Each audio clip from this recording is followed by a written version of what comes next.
Male performance anxiety. Every man has experienced this at some point, and it's really predominant in the culture. In the culture around manhood, and specifically in relationship with men's performance in bed with women. This whole concept of performing as a man is really endemic. The whole idea of a man's worth and the very fact of his manhood is tied up in his sexual vigor and how well he's able to perform.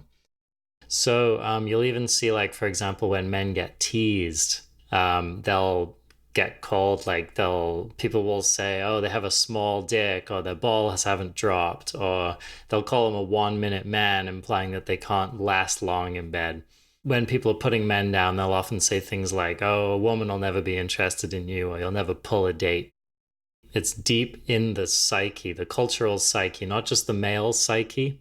It's kind of everyone's walking around with these concepts to one degree or another. So I want to tease this apart today because it's really embedded and it's really harmful. And I think a lot of people haven't really stopped to examine this and kind of really see where it's coming from.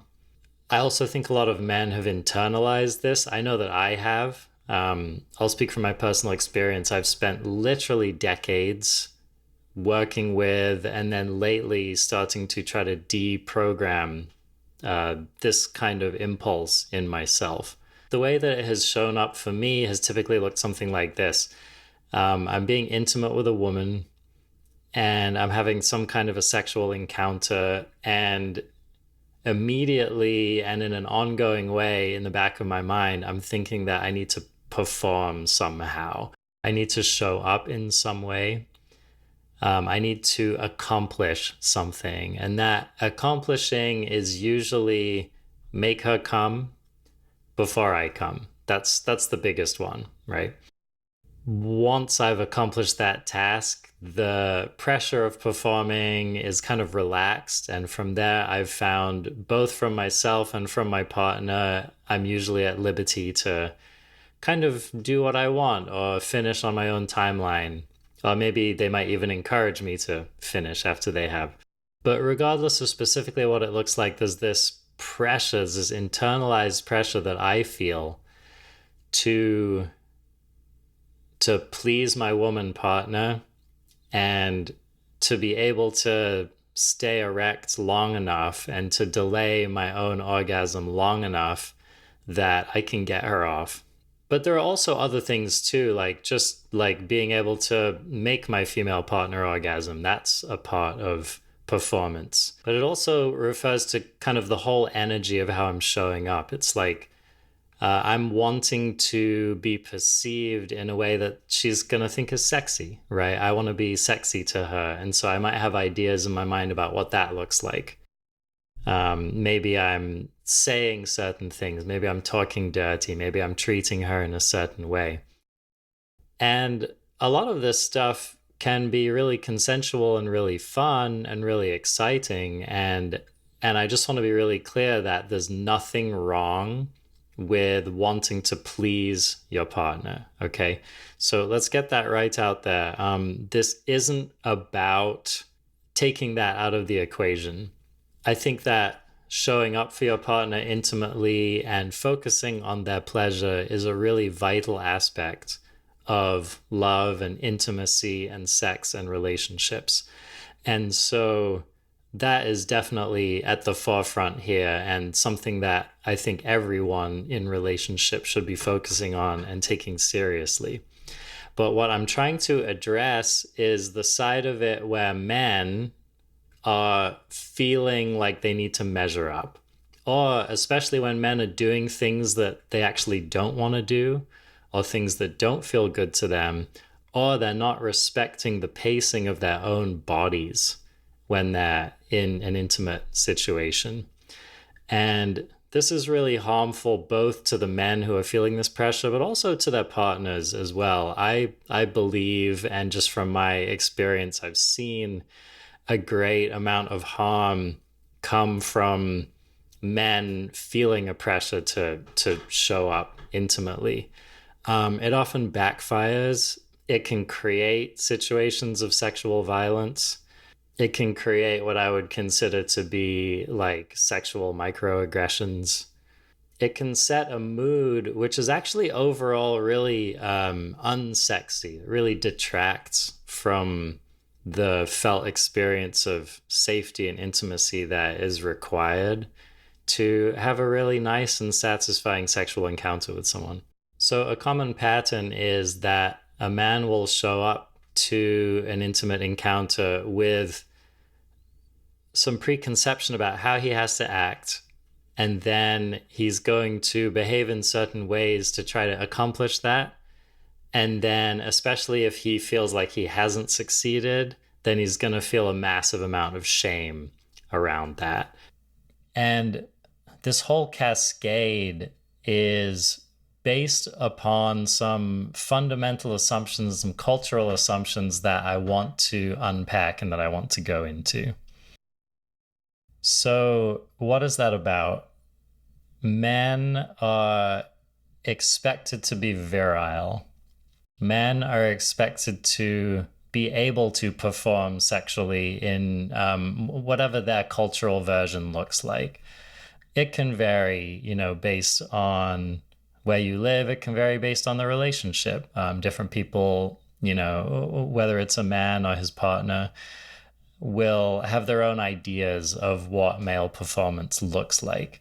But it's this kind of unwritten and invisible yardstick that a lot of us, maybe even most of us, are carrying around.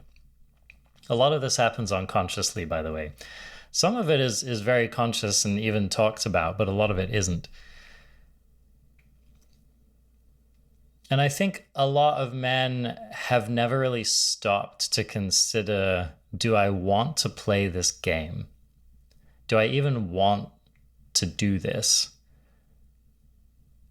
I think it's a profound question. And I think it's actually a profound question to ask yourself in a lot of different areas of life.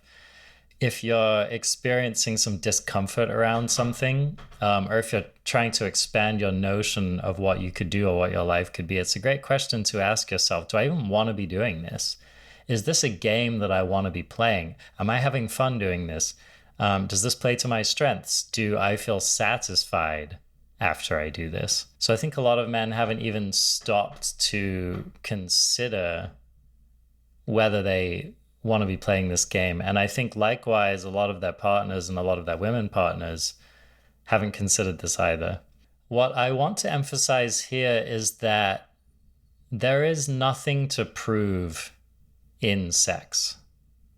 I'll say that again. There is nothing fundamentally to prove in sex. Sex is about pleasure. Sex is about connection. Sex is about sharing a beautiful experience with somebody else or someone else's. And that's it. If you're not having that experience, or if the person or people you're with are not having that experience, then I think that's where the issue is. It's not in whether you're performing or playing your part right. It's about knowing what you want and knowing what kind of connection you want and moving towards that. It's also about being authentic to yourself. So, for example, a lot of men get shamed for their penis size. It's a really common kind of body dysmorphia that is afflicted upon men, and it's just one of the many ways that they are literally expected to measure up. But men don't have any control over that. And so it's a really, it's a harmful thing to be fixated on because it's not going to change. And frankly, it doesn't actually really mean that much. And I've spoken with a lot of women who say it's just really it's not a big deal. It's not a part of what they think about. They'll notice it. It obviously is just something that happens to be different among different men, but it tends not to be a really central aspect of the equation. But I just think this is an example of where men can get really hung up on something and people in general can get really hung up. And it's this kind of cultural yardstick that people use. And so if someone really sits and examines it, they might think, you know what, I don't really care about that. But because it's a part of the greater cultural discussion, they feel like they should care about it or they feel pressured to care about it. And I think there are a lot of things this way. Another one is how long you last in bed, for example. There's this great pressure for men to last a long time, right? As long as possible, basically, before they finish. And if you really stop to examine this, it's like, why is that? Right? Why is that actually something that we are moving towards and wanting to do? Now, obviously, it does happen where a man in a relationship with anyone might be having sex and he might finish sooner than his partner would like him to. I'm not saying that, I mean, this happens all the time. And I'm not saying that it is something that you should disregard, but I think the way that it's talked about needs to be examined and needs to be tweaked. The reason for that is that we have only so much control over our physiology. We have only so much control over our arousal. There are a lot of things that we don't have a lot of control over. And while, yes, you can work on this stuff, you can study Tantra, you can get into your nervous system more. There's a lot that you can do on that level.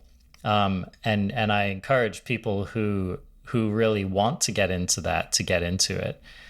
Um, but but again, it comes back to the question of why. Are we wanting to get into that because we're trying to avoid shaming or because we're trying to measure up and that's why we do it? Or is it because it's really feeding us? Is it because we want to have a deeper relationship with our own sexuality? Is it because it would be really meaningful for us to spend more time making love with our partners? There's a really critical difference there, right? So if you're doing something, it comes back to this dichotomy of like, are you doing something out of love or are you doing something out of fear?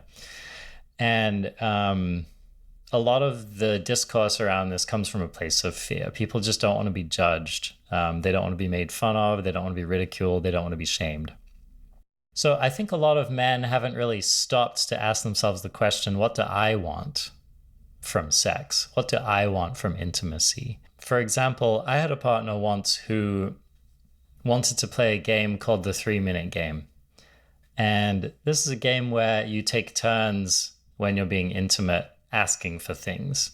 It's a great way to get some focused attention from your partner and also maybe to provide some space for asking for something that you otherwise might not have.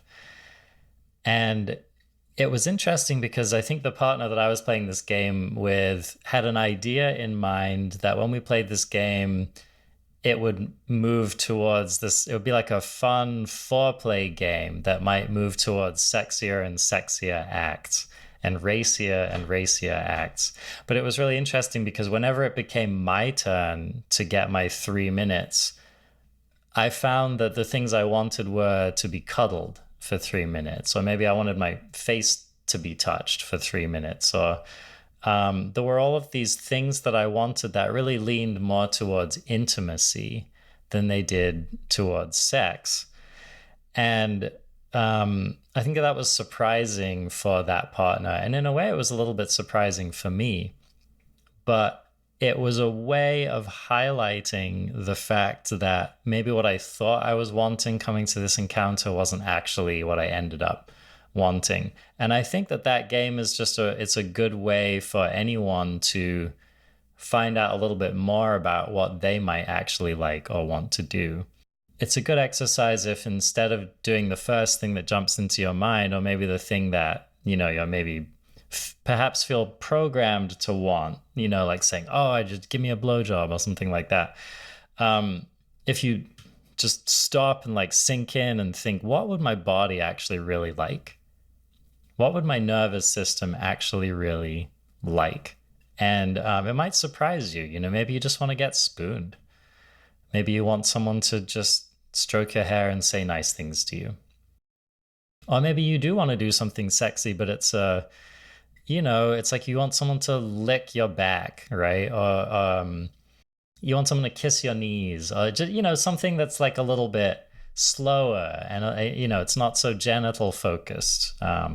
It's not so completion focused. So I want to come back to this idea of a lot of the male performance expectation is around completion. It's around making her come before I come.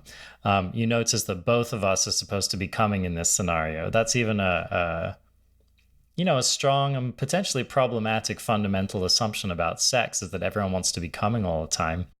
I think that some harm can come out of that assumption. And I think that once you take that off the table as a prerequisite and you start just being more in conversation with your partner about what could happen, what might be nice to happen, what else might we want to do, or maybe what might we want to do on the way there, right? There's nothing wrong with wanting that, but I think if we stop taking that as a given for every encounter, we open up a richness of possibility. So let's talk about responsibility for a bit, because I think that there's this notion of us in sex becoming responsible for the other person's pleasure.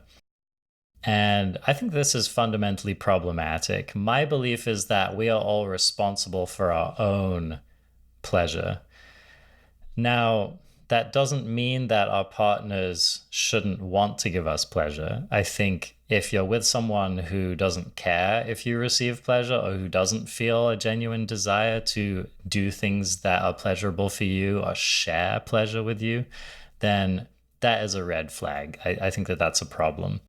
But at the same time, I believe that we each individually are ultimately responsible for deciding what we want to get out of an encounter, or in the broader sweep of a relationship, to decide what we want to get out of a relationship. And it's really up to us to advocate for that. It's up to us to learn about our bodies in a way that facilitates that. It's up to us to communicate around that and to hold boundaries, and also to give encouragement or invitation.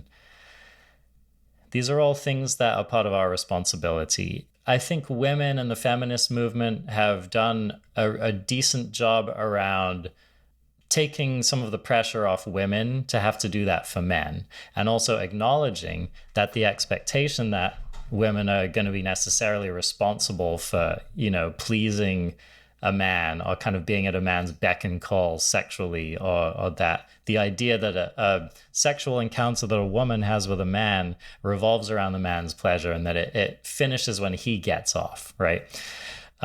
These are like really problematic ideas. And I think that there's been a good movement towards acknowledging that, and towards kind of popping that bubble a little bit. And, just creating the very real and healthy conversation around the fact that, women want to have more self-determination in sex. They want to have their own pleasure be centered. They want space for them to center their own pleasure. They want male partners to center their pleasure. Totally healthy, right? This is a totally great place to be. But I don't think that men have really initiated that conversation for themselves. And I don't think that men are currently, I don't see men having that same acknowledgement around the assumptions that they also need to please women, right? So there's this idea that men do need to, please their women partners in certain ways and on certain timelines. And I think it gets into the same territory. It's interesting because when you examine men's pleasure, I think there's a lot of assumption around the fact that like men are always going to get off, or that things are configured to where, men just get what they want. They get to come more often than not in sex, and it's kind of easy, and that's the default, right? There's this assumption that that's how it goes. And so I think as a result of that, there's an underlying assumption that men are kind of served by the existing system. They're served by the existing assumptions. And in some ways, I would agree with that. But on layer one, right? If the assumption is men just want to get off, then I would say that the existing configuration serves that pretty well. But if we're talking about men also being tender and sensitive people who also want to have a rich sexual experience and also want to have a deeper relationship with their own pleasure, and also who, maybe what they're looking for sexually doesn't look like that default roadmap. It doesn't just look like getting off, right? Especially at the expense of their partner. I think when we start talking about that, we realize that actually the discourse hasn't really embraced men that much, and it hasn't really examined what might be problematic about the expectations placed on men, or that might be problematic assumptions that, for example, a lot of women are carrying around in how they approach sexual encounters with men. So let's talk about two areas that men often feel like they fail sexually. The first one is having some kind of erection trouble, whether it's trouble getting an erection or trouble with losing an erection before a man wants to. And the other is coming too quickly. And that too quickly is decided by, one or both of the people. I'll start with the erection one. And I think there's a lot of information that you can get when we're talking about erections and getting aroused. I do want to make a distinction between arousal and erection. Those are two very different things. Um, I've experienced this firsthand. As a man, you can be extremely aroused, or just someone with a penis. You can be extremely aroused and not be erect. Um, and it's really what this speaks to is that the whole notion of arousal, it's this deep, rich, and somewhat mysterious thing, and we all kind of know what does it for us, but there are all kinds of things that affect it, right? Stress might affect it, intrusive thoughts, um, relational challenges with the person that we're having sex with, our own, trauma histories, shame histories, stories that we have around sex. All of these things can affect arousal.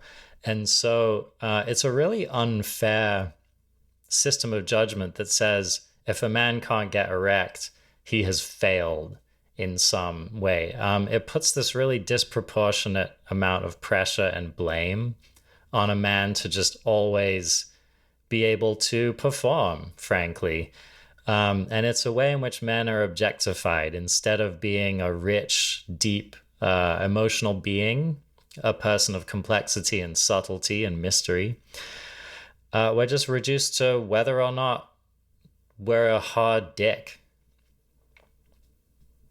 And it's really hurtful and it's really insulting. And I think just as a lot of women in the past have felt really demeaned and insulted and unseen when they get objectified, right, as just a hot body or a piece of ass or something like that.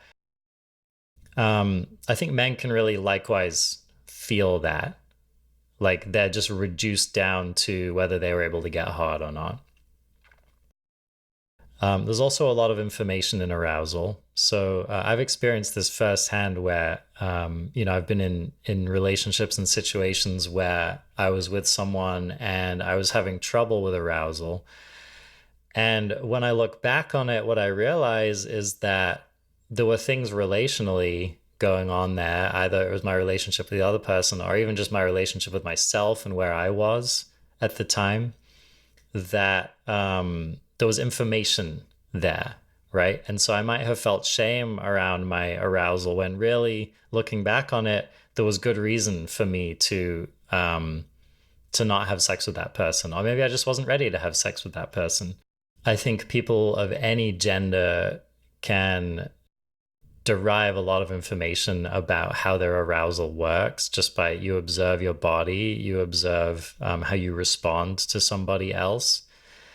And If there's a challenge with arousal, there's probably some information there. Maybe you don't feel safe with that person. Maybe you're just not ready to be doing what you're trying to do with that person. Um, Maybe it's an indication that that person's not a good sexual partner for you. And you don't need to know why. I want to stress that. The body contains so many pre rational intelligences, so many intelligences and ways of knowing that operate beneath the surface. They operate kind of behind or maybe even in spite of our conscious awareness. And so, if the mind is willing, but the body is not, that's a good thing to look at, right? And especially if, let's say, you're used to your body being willing, but with this particular partner, it is not. I guarantee you, there's some useful information there. It's not just that, you're failing in some way. It's your body telling you something. Your body is trying to communicate something to you. It's a tacit communication. It's just a state of being, right? So I think if you're struggling with arousal, a good place to start is to just ask yourself a little bit more deeply, why might this be happening? And not just to, jump to some conclusion like, oh, I have low testosterone, which is a big thing that I'm seeing a lot of right now. And I want to kind of take a tangent on that.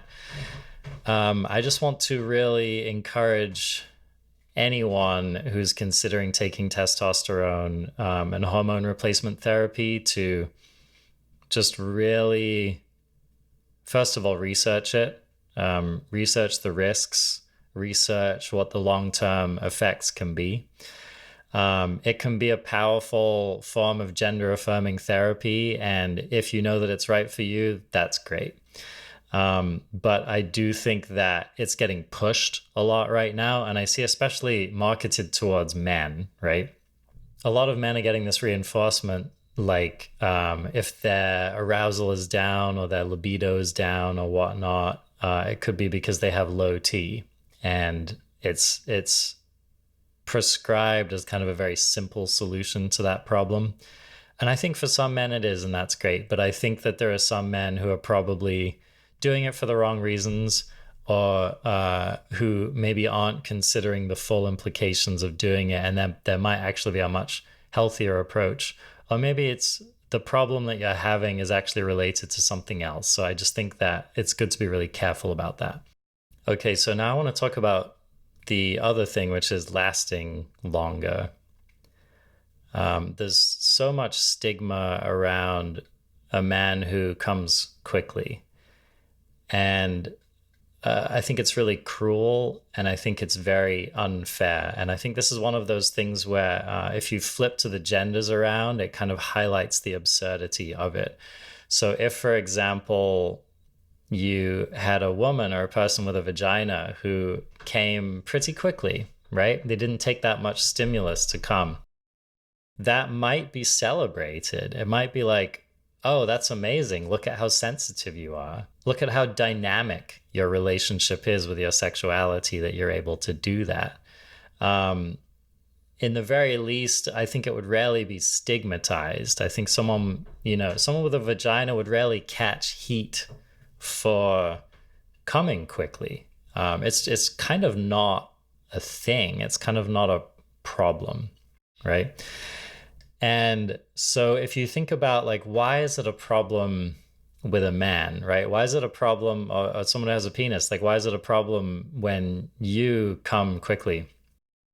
The supposition, obviously, is that pleasure is delivered through penetrative sex. And if a man comes quickly, he's not going to deliver the requisite amount of penetration to get his partner off, right? And there's a number of things that are just kind of obviously fallacious about this. Like, for example, there's a lot of people who don't come at all receiving penetration, or maybe it's like very difficult for them to come specifically from penetration. And so, those people might not want you to just be pumping away for half an hour, right?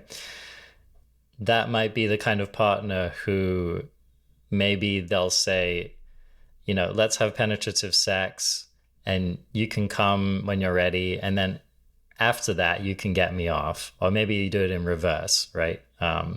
Stimulate me clitorally first, and then I'll have an orgasm and then we can focus on you, right? There's a lot of different ways that people navigate that interaction. And I think it's really healthy. I think rather than having some blueprint in your mind about like, this is how sex goes, right? Instead of having the blueprint be, we're going to have some foreplay, the man's going to penetrate the woman, he's going to go until she comes, and then he'll come. That's like such a narrow slice of the pie, right? It's such a tiny part of the available range of possible things, possible outcomes. And it's frankly, it's kind of tired and a little bit boring. And, I mean, I'm not shaming it. It's plenty of people enjoy that approach. I myself can enjoy that approach. I think it's great. But I just want to acknowledge that it's only one subset of a great many things that could happen. And it's also a subset that doesn't work for a lot of people. A lot of people tend to enjoy sex more when they go about it differently. So decoupling the notion of a man, how long a man takes to ejaculate, from the notion of sex being satisfying, I think is really important. I also think that regardless of what you want in a sexual encounter, if someone else's physiology works differently, if they're just on a different timeline, and then you shame them for that timeline, that's messed up. It's mean, it's judgmental, it's a shaming behavior that, frankly, like what are you even talking about, right? You're shaming someone for how their body autonomically responds to pleasure. It's a very selfish way to look at sex and pleasure, and it's a way that really doesn't honor another person's body and their unique makeup, their unique physiology. And so if you assume, as I do, that everyone's body works in magical and beautiful ways, and that pleasure is just a wonderful and beautiful thing that we should strive to experience as much as we can, as much as we healthfully can, then, it's a very different take on it, right? I think that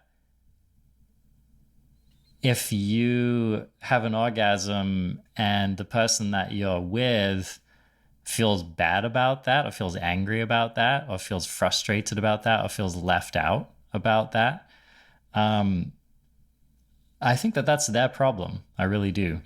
Now, of course, this is predicated on the notion that you also care about that pleasure and that you want to work with them to get them off in whatever way they want to, right?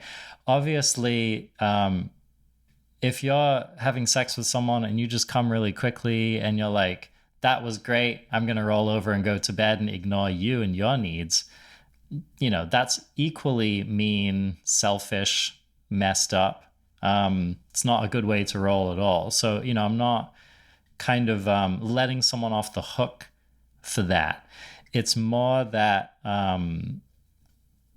I just think the multiplicity of people's experience should be celebrated. And I think that both people should be coming to the interaction asking the question, what is your body like?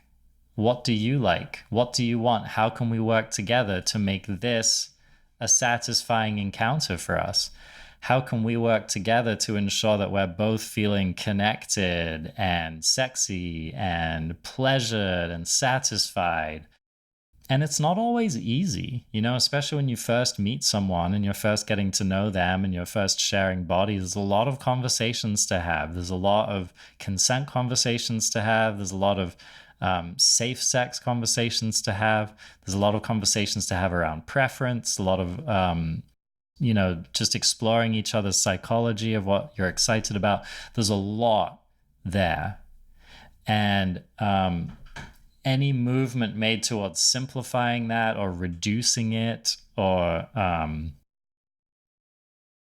of trying to squeeze it through the lens of what just one person wants, I think is a great diminishment of the depth of the experience and what it could be. So to put that in simpler terms, I think it's very problematic if someone looks at how long a man takes to orgasm and views that as his failing or his deficiency. Check yourself on that. If you find yourself thinking that about your male partner, that's your problem. It's not his problem. He might not think of it as a problem, or he might only think it's a problem because you're presenting it as a problem, or because society is presenting it as a problem, right? But his body is not wrong, all right? A man's body is not wrong. It's a lifelong culmination of this person's experience, this person's emotional experience, this person's physical experience, this person's trauma, this person's aspirations. Reducing it down to that one thing is vulgar and it's disrespectful. And so I would say if you're in partnership with a man and you have some judgment around his orgasmic trajectory, first of all, you need to examine yourself and ask, what's that about? What assumptions am I making? What pressures am I putting on him that are really my responsibility and not his? And then the next question should be, how can we talk about it? How can we address this in a way that acknowledges both of our needs? How can we continue to work towards meeting each other in a way that is loving and respectful? Now, I want to take a moment to share some of my experiences around changing my approach to this and how rewarding they've been. Because I'm speaking from experience here. I've spent literally decades feeling shame around various areas of my sexual performance. Anytime that I couldn't get it up, anytime that I came before I want to, or before I perceived my partner wanted me to, I would feel really deep shame around this. In the last number of years, I have really changed my approach. And now, instead of asking myself, what am I not doing that I should be doing? The question I ask myself is, what's happening? And if I'm noticing that I'm not erect with someone, then I'm thinking about, okay, clearly this isn't the moment for, penetrative sex, for example. And I find that when I'm just relaxed about it and when I just acknowledge where I am, that creates an opening for perhaps I'll get aroused in a few minutes. Perhaps I won't. Either way is fine. Right? And when I approach it with that way, it creates this kind of confident and relaxed basis for the encounter, which is actually really empowering. And I find that it tends to make both people relax more. I find that when I bring that energy, my partners pick up on that, and they also tend to feel fine about what's happening or what's not happening. I also think it's just it's an interesting pattern interrupt, right? Instead of experiencing shame in a place where I have in the past, just accepting myself, just loving myself, just saying this is where I'm at, this is where my body's at, and there's nothing wrong with that. It really flips the script, and same with ejaculation. I've started thinking of it more these days as what do I want, right? What do I want from this encounter? I've noticed that at times when I have ejaculated sooner than I wanted to, I just try to get into the pleasure of the moment. And I just try to look at that and say, okay, that's what happened. And I'm really grateful for this experience. It feels really good. And I try to just express gratitude to my partner in that moment. And then, maybe after a little time has passed, just check in with them. See, how are you doing? Is there something that I can do for you? I've also found that likewise, when I approach that moment, instead of feeling shamed around it, if I just approach it like this is a pleasurable and beautiful thing that just happened that we both got to share, and feeling really happy and grateful for it, then it really changes the energy of the other person, right? And I think it really highlights that if they're coming from a place of lack, or if they're coming from a place of judgment or frustration, it really shines a light on that. And instead of it being you did something wrong, it's more about like, well, where are you coming from, right? What did you want? Were you communicating that? Were you taking responsibility for your own pleasure? Are you taking responsibility for your own judgments right now, right? Are you treating me in a loving way? Are you treating this as a co-creation?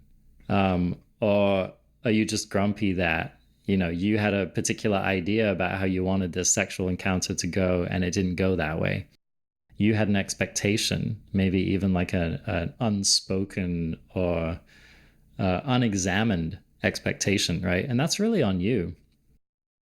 Once I've started pulling my own judgments away from this and just showing up with a lot of self-love and a lot of self-acceptance, it's totally changed the whole energy around it. And it has really highlighted the places where my partner is frankly being an asshole or just not being very kind. And it quickly becomes clear to them, right? It quickly becomes clear that they're operating with some problematic fundamental assumptions about what's going on. And I just want to stress again that this is also happening in an environment where I'm really excited to please my partner. I'm really willing to please my partner. And, I'm really showing up in a way where like it's very abundantly clear to them that I'm excited about getting them off to in whatever way they want to. Because that's a really important part of the equation. If you're just saying we're each responsible for our own pleasure and you're just doing what feels good to you and you're not caring about what happens with the person you're with, that's a bad scene. That's not going to end well. And I don't think it's a good place to be coming from in intimacy. So I want to leave with this, that someone who loves you and values you will not shame you for what your body does. They won't shame you for being present in your pleasure, and they won't shame you around what you choose to do or what your body chooses to do. Someone who loves you will celebrate your pleasure, and they'll want to meet you where you are, and they'll ask to be met where they are, okay? That's the baseline for me in relationship. And if you're not getting met with that, then that's a great place to start a conversation. And if you're experiencing judgment from your partner, call it out. Say, I feel judged by you right now. I don't think it's fair what you're expecting of me. Some of these things that happen in my body, I'm not in control of. And if we're just relaxed and loving around this, it'll probably be good. It'll probably take care of itself. Maybe it takes time, maybe it takes trust, maybe it takes some focused work, but so does all sex, so does all intimacy, so do all relationships. They require those things. The less time you spend dwelling in shame, the more time you'll be able to spend just being present with the person that you're with. And what do you know? You're going to have better sex as well. That's been my experience, is that when I let go of the performance, when I let go of thinking so much, when I let go of having a plan, when I let go of having a destination, I tend to have better sex. So you are enough just as you are. You don't need to perform. There's no place that you need to be, only where you and your partner choose to want to go. Thank you, and I look forward to bringing you more content soon.